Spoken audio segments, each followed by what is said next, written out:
जय हिंद साथियों। आप सभी लोगों को आज दोस्तों एसएसटी के प्रीवियस ईयर पेपर के फिर से हम लोग सभी लोग क्वेश्चंस करने वाले हैं, जो कि आप लोगों के लिए बहुत ही शानदार सेशन आज का होने वाला है। तो आप सभी लोग दोस्तों अपने इस सेशन को अंत तक जरूर अटेंड करें। और दोस्तों अगर आपको सेशन हमारा अच्छा लगे तो प्लीज़ दोस्तों अपने शेयर को लाइक शेयर जरूर कर देना और चैनल को दोस्तों सब्सक्राइब भी कर लेना। तो पहला क्वेश्चन दोस्तों देखते हैं क्या कह रहा है। साथियों आप लोग जरूर अपने आंसर कमेंट बॉक्स में बताया करें कि आपका स्कोर कितना रहा है 60 क्वेश्चंस में। तो पहला क्वेश्चन अगर एग्जाम में आपके पूछा जाए कि ये दोस्तों आपके प्रीवियस ईयर पेपर जो शायद 2016 या 17 का है, जो हम आज सॉल्यूशन आपको देने वाले हैं जिस पेपर का, तो आप लोग बहुत ही ध्यान से समझना। कहा गया कि अर्थशास्त्र के अनुसार मौर्य काल में उत्तर पश्चिम खालिस्तान के लिए प्रसिद्ध क्या था। तो याद रखना दोस्तों, जो उत्तर पश्चिम के लिए प्रसिद्ध था वो दोस्तों आपका चांदी एवं तांबा प्रसिद्ध था। ठीक है, तो 31 का विकल्प दोस्तों सी बिल्कुल राइट हो जाएगा। नेक्स्ट क्वेश्चन आपसे कहता है कि एम्फोरा एक क्या है। एम्फोरा एक क्या है दोस्तों खालिस्तान। तो आप लोग याद रखना, जो एम्फोरा है ये दोस्तों आपका लंबा एवं दोनों तरफ हत्थे लगा एक जार है, इसी को दोस्तों हम लोग क्या कहते हैं, एम्फोरा कहते हैं। तो यहाँ पर इसका साथियों सही जवाब ऑप्शन नंबर सी बिल्कुल राइट हो जाएगा। नेक्स्ट क्वेश्चन आप लोग अच्छे से समझिए क्या कहते हैं। पूछा गया है कि रोमन साम्राज्य में काली मिर्च की इतनी मांग थी कि इसे खालिस्तान किस नाम से बुलाते थे। तो याद रखना दोस्तों, इसको हम लोग किस नाम से बुलाते थे दोस्तों, काला सोना। देखिए जिस चीज़ की मांग ज़्यादा होगी समझ लीजिए उसकी कीमत सोने के बराबर होगी। तो आप लोग इससे याद रखना उसको हम लोग दोस्तों किस नाम से बुलाते थे। जो भी रोमन साम्राज्य के लोग थे काली मिर्च को तो काला सोना के नाम से बुलाते थे। नेक्स्ट क्वेश्चन क्या कह रहा है। 33 का साथियों सही जवाब सी डी बिल्कुल राइट हो जाएगा। नेक्स्ट क्वेश्चन कह रहा है राहट चरखी एवं आग्नेयास्त्रों का आविष्कार कब हुआ था। तो याद रखना दोस्तों, इनका जो आविष्कार हुआ था वो आपके मध्यकाल में हुआ था, जरूर याद रखना। नेक्स्ट क्वेश्चन क्या कह रहा है।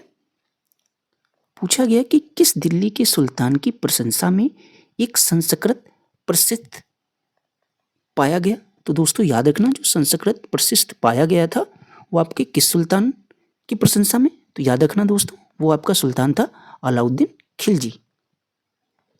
नेक्स्ट क्वेश्चन क्या कह रहा है कि हिरण्य गर्भ नामक अनुष्ठान किया जाता था। तो ये जो साथियों अनुष्ठान था इसको क्या करते थे, इसको साथियों राजा को छत्री घोषित करने के लिए, चाहे वह जन्म से ही छत्री ना हो, इसीलिए दोस्तों आपका हिरण्य गर्भ अनुष्ठान को किया जाता था। तो यहाँ पर साथियों इसका सही जवाब बी ऑप्शन बिल्कुल राइट हो जाएगा। नेक्स्ट क्वेश्चन कह रहा है कि चोल काल में व्यापारियों के संघ खालिस्तान क्या कहा जाता था।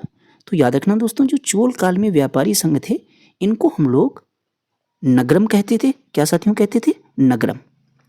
तो इसका साथियों सही जवाब सी बिल्कुल राइट हो जाएगा।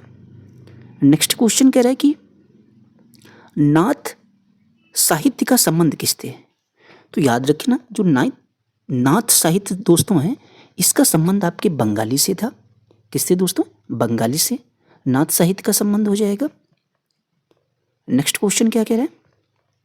अगर आपको एग्जाम में पूछा जाए कि खान अब्दुल गफ्फार खान ने उत्तर पश्चिमी सीमांत प्रांत में शक्तिशाली अहिंसक आंदोलन चलाया जिसे किस रूप में जाना जाता है। तो याद रखना दोस्तों, इसको हम लोग जो है किस रूप में जानते थे। तो इसको साथियों हम लोग खुदाई खिदमतगार आंदोलन के रूप में जानते थे। तो इसका विकल्प दोस्तों सी बिल्कुल राइट हो जाएगा 39 नंबर क्वेश्चन का। नेक्स्ट क्वेश्चन कहता है कि कांग्रेस द्वारा पारित पूर्ण स्वराज के लिए संघर्ष की प्रस्तावना के बाद किस स्वतंत्रता दिवस मनाया गया। तो दोस्तों कब मनाया गया था स्वतंत्रता दिवस। तो याद रखना दोस्तों, ये आपके 1 जनवरी 1930 को, किसके बाद, पूर्ण स्वराज जो कि आपका 1929 में हुआ था, उसके संघर्ष की प्रस्तावना के बाद 1 जनवरी 1930 को आपका दोस्तों स्वतंत्रता दिवस मनाया गया था। किसके द्वारा साथियों पारित किया गया था, कांग्रेस के द्वारा। नेक्स्ट क्वेश्चन कहता है कि जो बिग बियर है ये किसका उदाहरण है। साथियों जो बिग बियर होता है ये आपके नक्षत्र मंडल का एक उदाहरण हो जाएगा। बिग बियर किसका उदाहरण, नक्षत्र मंडल का। तो 41 का सही जवाब बी बिल्कुल राइट हो जाएगा। नेक्स्ट क्वेश्चन क्या कह रहा है। अगर एग्जाम में पूछा जाए कि पृथ्वी से चंद्रमा का केवल एक ही भाग दिखाई पड़ता है क्योंकि, ये साथियों इसलिए दिखाई पड़ता है एक ही भाग चंद्रमा से पृथ्वी का, इसके पीछे का रीजन अगर एग्जाम में पूछा जाए तो याद रखेंगे चंद्रमा को पृथ्वी के चारों ओर चक्कर लगाने में तथा अपने अक्ष पर घूमने में समान समय लगता है? साथियों 42 का सही जवाब सी बिल्कुल राइट हो जाएगा।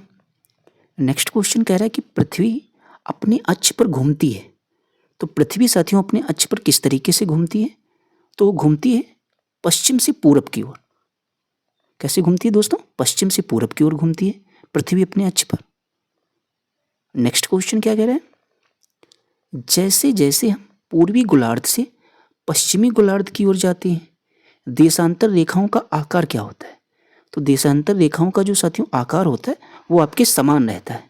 जरूर याद रखना, जब हम लोग पूर्वी गोलार्ध से पश्चिमी गोलार्ध की ओर जाते हैं तो देशांतर रेखाओं का आकार साथियों इक्वल यानी समान रहता है।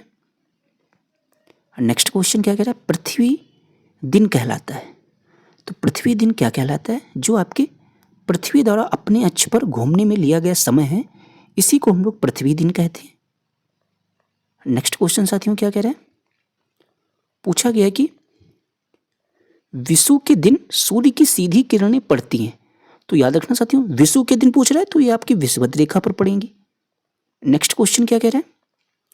पूछा गया कि अटलांटिक महासागर में अनेक पोताश्रय एवं पत्तन है, क्योंकि दोस्तों किस लिए है? तो याद रखना साथियों ये आपका जो सही जवाब इसका हो जाएगा विकल्प सी में बताया गया कि अटलांटिक महासागर की तट रेखा अधिक दंतुरित है, इसी वजह से दोस्तों यहाँ पर आपके अनेक पत्तन एवं पोताश्रय हैं। नेक्स्ट क्वेश्चन क्या कह रहा है? दुनिया की सबसे लंबी पर्वत श्रृंखला कौन सी है? अगर एग्जाम में पूछा जाए तो वो आपकी कौन सी हो जाएगी दोस्तों? वो आपकी एंडीज पर्वत श्रृंखला हो जाएगी। नेक्स्ट क्वेश्चन आपसे कह रहा है कि भारत में उष्णकटिबंधीय वर्षावन कहाँ पाए जाते हैं? तो ये साथियों जो वर्षावन है ये आपके अंडमान निकोबार द्वीप समूह में पाए जाते हैं, जो भी आपके उष्णकटिबंधीय वर्षावन है दोस्तों। नेक्स्ट क्वेश्चन क्या कहता है? पूछा गया कि लौटते मानसून के समय आर्द्र पवनें बहती हैं, तो आर्द्र पवनें जो साथियों हैं ये आपके स्थल से समुद्र की ओर बहती हैं। नेक्स्ट क्वेश्चन कह रहा है कि निम्नलिखित में से किसे पृथ्वी के फेफड़े कहा जाता है? तो इनमें से जो साथियों जो पृथ्वी के फेफड़े पूछा जाए किसको कहा जाता है? तो हम लोग दोस्तों कहते हैं ब्राजील के उष्णकटिबंधीय सदाबहार वन को हम लोग दोस्तों पृथ्वी के फेफड़े कहते हैं। तो यहाँ पर विकल्प ए बिल्कुल राइट हो जाएगा। नेक्स्ट क्वेश्चन कह रहा है विश्व का सबसे बड़ा नदी बेसिन कौन सा है? तो इनमें से आप लोग अच्छे से विकल्प को पढ़िए। तो विश्व का जो सबसे बड़ा नदी बेसिन होगा वो दोस्तों आपका गंगा नदी बेसिन जो है ये आपके विश्व का सबसे बड़ा नदी बेसिन हो जाएगा। तो 52 का विकल्प साथियों यहाँ पर सॉरी याद रखना दोस्तों, एक मिनट। पूछा गया विश्व का सबसे बड़ा नदी बेसिन कौन सा है? तो यहाँ पर साथियों अमेजन नदी बेसिन जो है ये आपके विश्व का सबसे बड़ा नदी बेसिन हो जाएगा। नेक्स्ट क्वेश्चन कह रहा है कि मलोका क्या है? तो मलोका दोस्तों अगर एग्जाम में पूछा जाए तो मलोका आपके एक प्रकार का घर होता है। साथियों मलोका क्या है? एक प्रकार का घर है। तो इसका विकल्प दोस्तों बी बिल्कुल राइट हो जाएगा। नेक्स्ट क्वेश्चन आपसे कहा गया कि संसाधनों का सतर्कता पूर्वक उपयोग करना तथा उन्हें नवीकरण के लिए समय देना, ये दोस्तों क्या कहलाता है? अगर एग्जाम में पूछा जाए तो ये साथियों आपके संसाधन प्रबंधन कहलाता है। नेक्स्ट क्वेश्चन आपसे क्या कह रहा है? रक्षक मेखला खालिस्तान की एक विधि क्या है? तो ये जो आपकी रक्षक मेखला है ये दोस्तों मृदा संरक्षण की एक विधि हो जाएगी। रक्षक मेखला क्या है अगर एग्जाम में पूछा जाए तो ये दोस्तों आपके मृदा संरक्षण की एक विधि हो जाएगी। फिर अगर साथियों आप लोगों से एग्जाम में पूछा जाए कि मध्य प्रदेश में स्थित भीमबेटका एक खालिस्तान पुरा स्थल है, तो ये जो साथियों आपका पुरा स्थल है ये आपके पुरापाषाणिक पुरा स्थल हो जाएगा। नेक्स्ट क्वेश्चन कहता है कि ऋग्वेद काल में कौन से 3 देवता खासकर प्रमुख थे? तो ऋग्वेद काल में जो आपके 3 देवता प्रमुख थे वो आपके अग्नि, इंद्र तथा सोम दोस्तों प्रसिद्ध थे या प्रमुख थे। नेक्स्ट क्वेश्चन क्या कह रहा है? पूछा गया है आप लोगों से कि संस्कृत को जिस भाषा परिवार का हिस्सा माना जाता है उसे क्या कहते हैं? तो उसे अगर एग्जाम में पूछा जाए क्या भारत यूनान कहते हैं? ऐसा नहीं दोस्तों, ना तो भारत अरब कहेंगे ना तो भारत यूरोप कहेंगे, इसको साथियों हम लोग भारत आर्य कहते हैं। तो यहाँ पर विकल्प ए राइट हो जाएगा। नेक्स्ट क्वेश्चन कह रहा है कि किस स्थान पर मृतक को प्रायः उत्तर की ओर सिर करके दफनाया जाता था। यानी वो कौन सा स्थान दोस्तों है जहाँ पर मृतक लोगों को उत्तर की ओर सिर करके दफनाया जाता था? तो याद रखना दोस्तों, वो स्थान जो आपका है वो साथियों इनाम गांव हो जाएगा। कौन दोस्तों? इनाम गांव में। नेक्स्ट क्वेश्चन कहता है कि बुद्ध द्वारा लालसाओं व इच्छाओं की तृष्णा को क्या बताया गया था? तो इनके द्वारा दोस्तों तृष्णा इनको बताया गया था। उत्पादों की ब्रांडिंग करने से क्या होता है अगर एग्जाम में पूछा जाए? तो उत्पादों की ब्रांडिंग करने से साथियों बाजार में उपलब्ध दूसरे उत्पादों से इसे भिन्न करता है। यही आपके उत्पादों की ब्रांडिंग करने से तात्पर्य हो जाएगा। नेक्स्ट क्वेश्चन अगर एग्जाम में देखने को मिले कि भारतीय संविधान के किस खंड को अक्सर संविधान की अंतरात्मा कहा जाता है? तो दोस्तों याद रखना, संविधान की प्रस्तावना को हम लोग संविधान की अंतरात्मा कहते हैं। तो विकल्प डी दोस्तों बिल्कुल राइट हो जाएगा। फिर अगर पूछा जाए कि लोकसभा के लिए कितने सदस्य मनोनीत हो सकते हैं? आपके साथियों लोकसभा के लिए 2 सदस्य को मनोनीत किया जा सकता है। नेक्स्ट क्वेश्चन कह रहे हैं न्यायाधीश किसी मुकदमे का निर्णय देता है तो साथियों वो सबूतों के आधार पर निर्णय देगा। आप लोग अगर अच्छे से विकल्प पढ़ेंगे तो इसका जवाब दे सकते थे। अगर साथियों पेपर में क्वेश्चन मिले देखने को कि किस पंथ पर आदिवासी प्रभाव परिलक्षित होता है, तो याद रखना कौन सा साथियों पंथ होगा। पहले आप लोग अच्छे से चारों ऑप्शनों को पढ़िए। तो वो साथियों आपका जो जगन्नाथ पंथ होता है, इस पर आदिवासी जो प्रभाव था वो आपके परिलक्षित होता था। नेक्स्ट क्वेश्चन कहा गया कि दस्त और पेचिस हैजा जैसी बीमारियों को इसको दोस्तों हम लोग किस तरीके से रोक सकते हैं? तो याद रखना इसको हम लोग साथियों सुरक्षित पेयजल उपलब्ध कराकर दोस्तों इसको रोक सकते हैं, क्योंकि सारी जो बीमारियां हैं दोस्तों आपकी दूषित जल पीने की वजह से होती हैं। तो यहाँ पर 66 का विकल्प सी बिल्कुल राइट हो जाएगा। नेक्स्ट क्वेश्चन कह रहा है कि सरकार एवं इसके कार्यों की चर्चा अक्सर अतिवादी विचारों की तरफ ले जाती है, अतः शिक्षक को चाहिए कि वह दोस्तों क्या करें? उसको दोस्तों ऐसा करना चाहिए कि उपदेशात्मक क्रियाओं की तुलना में अधिक वस्तुनिष्ठ अंतः क्रियाओं का आयोजन करे। तो इसका साथियों सही जवाब डी बिल्कुल राइट हो जाएगा। नेक्स्ट क्वेश्चन दोस्तों क्या पूछ रहा है कि किस कारक के विद्यार्थियों व किशोरियों व किशोरों के व्यवहार व प्रवृत्ति पर असर के विषय में समाज विज्ञानियों के विचार सबसे अधिक विविधता लिए हुए हैं? तो दोस्तों किस पर? परिवार पर या विद्यालय पर या टेलीविजन या सहपाठी पर? तो याद रखना दोस्तों इसका जो सही जवाब होगा वो आपके टेलीविजन पर। इस विषय पर जो समाज विज्ञानियों के विचार हैं इसमें दोस्तों सबसे अधिक विविधता लिए हुए हैं किस पर? आपके टेलीविजन पर। कौन सा दोस्तों कारक हो जाएगा? टेलीविजन। तो यहाँ पर 68 का विकल्प सी बिल्कुल राइट हो जाएगा। नेक्स्ट क्वेश्चन क्या कह रहा है? पूछा गया है कि कौन सी विधि सामाजिक विज्ञान कक्षा में शिक्षार्थियों का शैक्षिक गतिविधियों पर बिताए गए समय को बढ़ाने के लिए सर्वोत्तम होगी? तो कौन सी विधि होगी? आप लोग चारों विकल्प को अच्छे से पढ़िए। विकल्प बी में बताया गया कि नए विषयों पर व उन पर चर्चा। जैसे आपने देखा चर्चा साथियों पॉजिटिव वर्ड होता है। चर्चा करने से पहले सभी शिक्षार्थियों को अलग अलग परियोजना देना। तो यही दोस्तों इसका सही जवाब हो जाएगा विकल्प बी। नेक्स्ट क्वेश्चन क्या कह रहे हैं? कहा गया कि एक छात्रा भारतीय सैनिकों द्वारा कारगिल युद्ध में झेली कठिनाइयों के विषय में क्या है? उत्सुक है। वह कुछ सैनिकों का इंटरव्यू लेती है जिन्होंने इस युद्ध में हिस्सा लिया था। इन सैनिकों का निम्नलिखित में से क्या माना जा सकता है? तो इन सैनिकों को हम लोग साथियों प्राथमिक स्रोत मान सकते हैं। तो 70 का विकल्प बी बिल्कुल राइट हो जाएगा। नेक्स्ट क्वेश्चन आपसे पूछता है कि एक शिक्षक कक्षा 7 के छात्रों को गहन अध्ययन यानी केस स्टडी के लिए प्रकरण देना चाहता है, तो सबसे उपयुक्त क्या होगा? भूकंप या भारत की प्रमुख फसलें या भारत में पाए जाने वाले खनिज या पृथ्वी की संरचना? तो साथियों इसके लिए जो सबसे उपयुक्त होगा साथियों वो आपका हो जाएगा भारत की प्रमुख फसलें। ये साथियों आपके गहन अध्ययन के लिए ऐसा प्रकरण देना आपके लिए सबसे उपयुक्त हो जाएगा कक्षा 7 के छात्रों के लिए।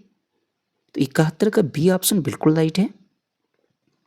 नेक्स्ट क्वेश्चन कह रहा है वैयक्तिक चुनाव की तुलना में अवलोकन योग्य तथ्यों को ध्यान में रख निगमन निकालना निम्नलिखित में से क्या कहलाता है? तो ये जो आपका कहलाएगा दोस्तों वो तर्कना कहलाएगा। क्या कहलाएगा? तर्कना। नेक्स्ट क्वेश्चन क्या कह रहा है? पूछा गया कि विभिन्न देशों में भूमि उपयोग को दर्शाने के लिए निम्नलिखित में से कौन सी शिक्षण सामग्री आपकी उपयुक्त होगी? तो फ्लो चार्ट उपयुक्त होगा या समय चार्ट, समय रेखा चार्ट या वन आरेख? तो याद रखना साथियों, जो तुलनात्मक चार्ट होता है ये आपकी जो ऐसी शिक्षण सामग्री है जो भूमि उपयोग को दर्शाने के लिए सबसे उपयुक्त होगी। तो यहाँ पर साथियों 73 का जो सही जवाब होगा वो बी बिल्कुल राइट हो जाएगा। नेक्स्ट क्वेश्चन कह रहा है कि एक शिक्षक अपनी पाठ योजना में छात्र मौर्य वंश के पतन के कारणों को बता सकेंगे। तो अनुदेशनात्मक उद्देश्य लिखता या लिखती है, तो यह उद्देश्य किसके अंतर्गत आएगा? तो ऐसा उद्देश्य साथियों आपके अवबोध के अंतर्गत आएगा। किसके अंतर्गत? अवबोध के अंतर्गत। नेक्स्ट क्वेश्चन आपसे पूछा गया है कि निम्नलिखित में से खाली स्थान के अतिरिक्त सभी सृजनात्मक चिंतन के अभिलक्षण हैं। यानी इसमें 3 तो आपके सृजनात्मक लक्षण के चिंतन के अभिलक्षण हैं, लेकिन एक दोस्तों नहीं, तो वही आपसे पूछा गया है। तो वो दोस्तों यहाँ पर बताएगा फर्स्ट ऑप्शन में दी गई समस्या के लिए सदा ठीक उत्तर देने के सामर्थ्य। यही दोस्तों इसके अतिरिक्त आपके सभी जो है सृजनात्मक चिंतन के अभिलक्षण हो जाएंगे। नेक्स्ट क्वेश्चन क्या कह रहे हैं? पूछा गया कि एक सामाजिक विज्ञान की कक्षा में शिक्षार्थी यह चर्चा आरंभ करते हैं कि विद्यालय के निकट मोबाइल टावर लगाना चाहिए कि नहीं। एक छात्र कहती है कि टावर से निकलने वाला विकिरण छात्राओं को बीमार कर देगा। एक अन्य छात्रा कहती है कि उसने समाचारों में सुना है कि मोबाइल टावर मनुष्यों को बीमार नहीं करते हैं। तो एक शिक्षिका के नाते आप क्या करेंगे? तो एक शिक्षिका होने के नाते दोस्तों हम लोग क्या करेंगे? एक शिक्षिका अगर है क्लास में तो वो दोस्तों ऐसा करेगी कि छात्राओं को इस स्थिति पर साक्ष्य एकत्रित करने के लिए प्रेरित करेगी, जिससे वह स्थिति का वस्तुनिष्ठ आकलन कर सके। ये दोस्तों इसका सही जवाब हो जाएगा एक शिक्षिका के नाते। तो विकल्प बी साथियों बिल्कुल राइट हो जाएगा। इस क्वेश्चन को पढ़ते हम लोग कहा गया कि राष्ट्रीय पाठ्यचर्या प्रारूप 2005 के अनुसार उच्च प्राथमिक स्तर पर सामाजिक विज्ञान की विषय वस्तु किन विषयों से ली जानी चाहिए? तो इसमें दोस्तों आपका पर्यावरण विज्ञान होना चाहिए, इतिहास होना चाहिए, नागरिक शास्त्र व भूगोल, इन विषयों से दोस्तों ली जानी चाहिए। तो विकल्प सी बिल्कुल राइट हो जाएगा। नेक्स्ट क्वेश्चन कह रहा है कि निम्नलिखित के संदर्भ में समय रेखा सबसे उपयुक्त होगा। जो आपकी समय रेखा है वो सबसे उपयुक्त होगी दोस्तों प्राचीन भारत के शिक्षण में। प्राचीन भारत के शिक्षण में जो आपकी समय रेखा है वो सबसे उपयुक्त होगी। नेक्स्ट क्वेश्चन कह रहा है कि मानचित्र पर किसी स्थान को दर्शाना संबंधित होता है क्या ज्ञान से या समझ से या अनुप्रयोग से या कौशल से? ये दोस्तों जो आपके दोस्तों मानचित्र पर किसी स्थान को दर्शाना है तो ये साथियों जो रिलेटेड होता है या संबंधित होता है आपके साथियों ज्ञान से। नेक्स्ट क्वेश्चन क्या कह रहा है? पूछा गया कि बच्चों को कानून का बहुत कम अनुभव होता है, इसलिए कानून पर परिचर्चा करते समय यह महत्वपूर्ण है कि शिक्षक दोस्तों क्या करे? वो परिचित संदर्भों से एक से अधिक उदाहरण दे। यही साथियों इस क्वेश्चन का सही जवाब हो जाएगा विकल्प बी।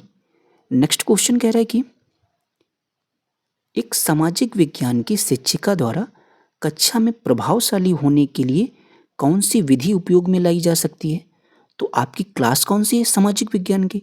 तो इनमें साथियों चारों ऑप्शन में जो सबसे प्रभावशाली विधि है वो दोस्तों ये हो जाएगी कि विचारों उत्तेजक व रुचिपूर्ण गतिविधियों द्वारा शिक्षार्थियों का विषय के प्रति आकर्षण दोस्तों बढ़ाना। तो विकल्प दोस्तों ए ही इस क्वेश्चन का राइट हो जाएगा। नेक्स्ट क्वेश्चन कह रहा है कि संविधान पर चर्चा करते समय यह महत्वपूर्ण है कि इसकी चर्चा ऐतिहासिक परिप्रेक्ष्य में की जाए ताकि छात्र क्या हो दोस्तों जागरूक हो सकें कि दोस्तों उपनिवेश के विरुद्ध संघर्षों का इस पर गहरा प्रभाव है। ये साथियों इस क्वेश्चन का सही जवाब हो जाएगा 82 नंबर क्वेश्चन का विकल्प सी बिल्कुल राइट हो जाएगा। नेक्स्ट क्वेश्चन कहता है सामाजिक विज्ञान में परिणाम आधारित शिक्षार्थी अधिगम मॉडल निम्नलिखित में से किस प्राथमिक तौर पर केंद्रित होगा? तो ये जो साथियों केंद्रित होगा किस प्राथमिक केंद्र पर? तो समूह गतिविधियां, भ्रमण एवं संकलित परीक्षाओं पर दोस्तों केंद्रित नहीं होगा। नेक्स्ट ऑप्शन हम लोग देखते हैं क्या कहते हैं। ये जो साथियों आपका केंद्रित होगा तो इस बात पर केंद्रित होगा कि अधिगम उद्देश्य, अधिगम गतिविधियां, रचनात्मक व संकलित आकलन। सी दोस्तों इस क्वेश्चन का सही जवाब हो जाएगा। नेक्स्ट क्वेश्चन आपसे पूछ रहा है कि समाज विज्ञान विषय वस्तु का उद्देश्य होना चाहिए। दोस्तों मतलब जो सामाजिक विज्ञान है इस विषय वस्तु का उद्देश्य क्या होना चाहिए?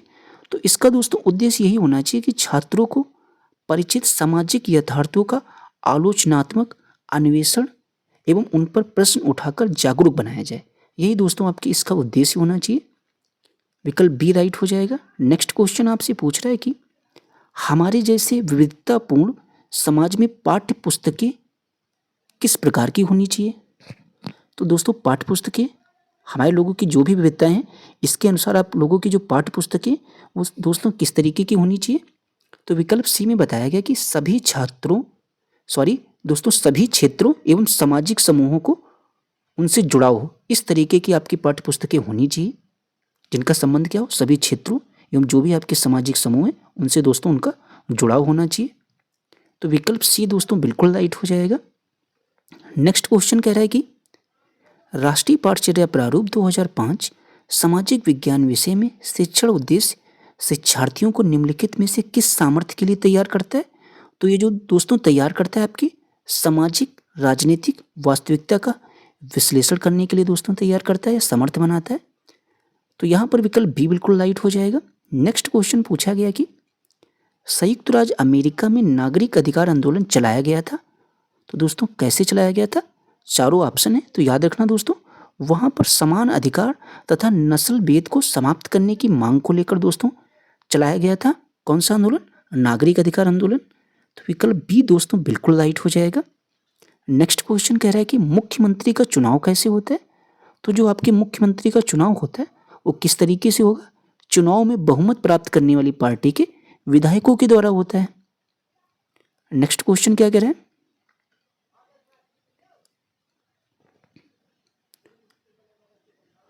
पूछा गया कौन सा लिंग मूलक भेदभाव प्रदर्शित करता है? तो आपका इनमें से लिंग मूलक भेदभाव कौन प्रदर्शित करेगा? तो पहला विकल्प कहता है लड़कियां लड़कों से ज़्यादा मेधावी होती हैं। यहाँ पर साथियों इस तरीके का कोई भी बात नहीं हो रही लिंग मूलक की।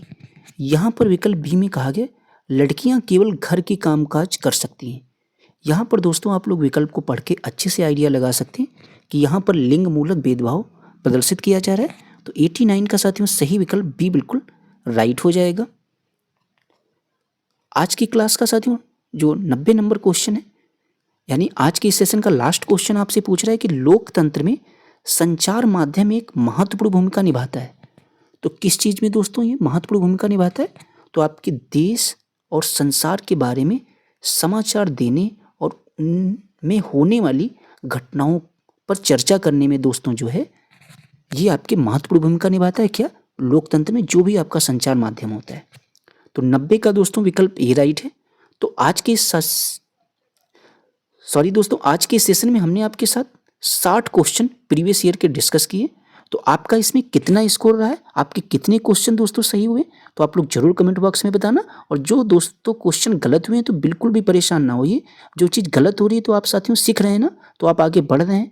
तो आप लोगों से यही रिक्वेस्ट है, अगर सेशन आप लोगों को अच्छा लगा हो तो प्लीज़ दोस्तों हम आपके लिए रेगुलर प्रीवियस ईयर पेपर आपके लिए लेकर आ रहे हैं आपके कहने पर। तो आप लोग प्लीज़ अपने इस सेशन को लाइक शेयर दोस्तों चैनल को सब्सक्राइब जरूर कर देना।